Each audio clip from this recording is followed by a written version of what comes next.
परीको न्याय प्रदान दाबी में ओडिशा प्रगति दल पक्षर राज्यपाल उद्देश्य स्मारक पत्र प्रदान।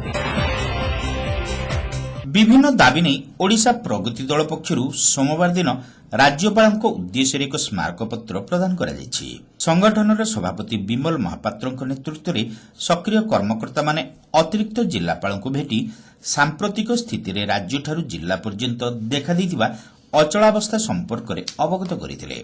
विशेषकर बेआईन निशा कारोबार ठारू विभिन्न अपराधिक कार्यकलाप दिनकू दिन बढ़ी चलिथिबा सेमाने कहिथिले। एही परिप्रेक्षी रे परी हत्याकांडर न्यायिक तदंत, परी परिवार को 80 लाख टंकार क्षतिपूरण प्रदान, चिटफंड महादुर्नीति रे संपृक्त बीजेपी और बीजेडी नेतांक संपत्ति बाज्याप्त पई कर्मकर्ता माने दाबी करथिले।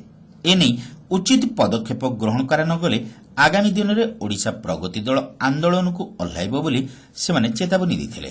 आज दाबी होची परीर हत्याकांड को बर्तमान जो भाया रहस्यमय करा जायछि सेथिपई आमे तार हत्याकांडर न्यायिक तदंत पई दाबी करछु।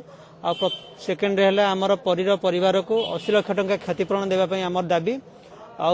आमर चिटफंड दुर्नीति जो गला दीर्घ 7 वर्ष है चली तार कौन खुलासा हो पान से खुलासा भी दाबी कर जो नेता मैंने या सहित इनवल्व अच्छा संपत्ति बाज्याप्त करके लोक मान पैसा फेरस्त करने आमर यह होची दाबी। एही अवसर रे संगठन पक्षरु ओडिशार राज्यपाल उद्देश्य दाबी संबलित स्मारक पत्र अतिरिक्त जिलापाल को प्रदान करा जायतिला।